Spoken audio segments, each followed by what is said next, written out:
if you want to be successful in real estate, you're always going to buy something that has either a problem or multiple problems. Mm. If you're buying a house for you to physically live in and become your primary place of residence, then it's more about how close it is to the street or to the neighborhood you want to be in. Yep. And so it doesn't really, it's more important for you to watch out for red flags. Mm. Let's say that it's the worst case scenario. You bought something with lots of red flags. There's a sewer line that goes directly underneath the house. Yeah. Over the top of the house, there's power Power lines that lines. are over your property. There's a swimming pool, and the swimming pool wasn't done legally.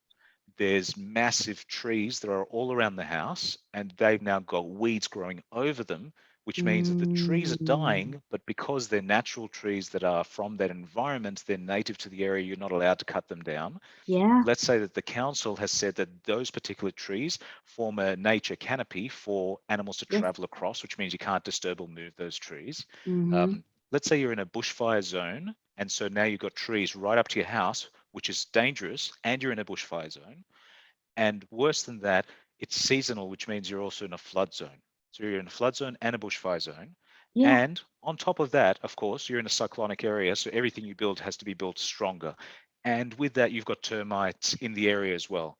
So you've got trees touching your house, which means the Yeah. termites can crawl into your Into woodwork the and house. destroy everything. Mm-hmm. You've got a rating that says you're in a bushfire zone, so everything, your It has to windows be have to be bushfire. small, everything has to be reinforced, like the worst possible scenario, right? Mm. Think of everything that's wrong. Yes.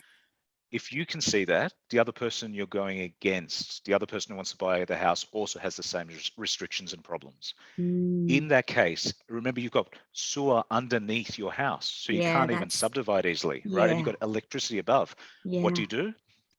You get a town planner and you work out how you can demolish everything and build Mm. everything to comply with the nature strip above, to keep the Yes. canopy, to make it BAL rating. BAL is your Yes. bushfire rating. Rating. You make everything cyclonic. So even if you've got all these red flags and everything's wrong, that just affects your price. Mm. And it So should. you're not negotiating on price now. Let's just think of just Yeah. one thing. Yeah. You want something where the size is large enough for you to do what you want to do. Mm. So don't worry about red flags. Keep it Mm. really, really simple, Yeah. because red Good flags advice. just translate to the money. Yeah. But your time is completely wasted if you've worked out that you need a special driveway ramp or the gate needs to be fixed. Yes. I mean, if something's going to cost you $1,000 to do and you're trying to work out the figures, meanwhile somebody else has made an offer and it's been Mm. accepted, Yeah. you've wasted your time, you've wasted your research, and potentially you've paid somebody to do an analysis on a house Yeah. that's no longer available. Somebody else has already bought it from under you.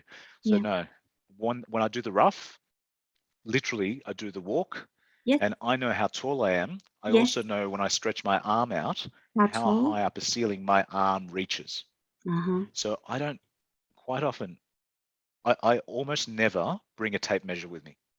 Fair I enough. step it out, I reach up, and I can see if the ceiling is compliant, because I Yeah. know that in a kitchen, 2.1 meters in a kitchen or in a bathroom is okay. If it's in a Mm. lounge room, I want it to be 2.4, 2.7 Yeah. meters, not feet. Yeah. So if you're looking at close to 3 meters height and you're looking at over 2 meters if I can't touch the ceiling in certain places, I know Yeah. everything's fine as far as ceiling heights go. Yes. So I really just go, what's the fastest way to get in and out of this property and keep my opinion to myself so that when I'm in the car, I can put in maybe 4 to 6 notes on a property. Yes. That's it. Distance, distance, exterior, distance, interior, and then the number of rooms is already advertised. So Yeah. usually every place that's advertised for sale already tells you how many bedrooms, how many bathrooms.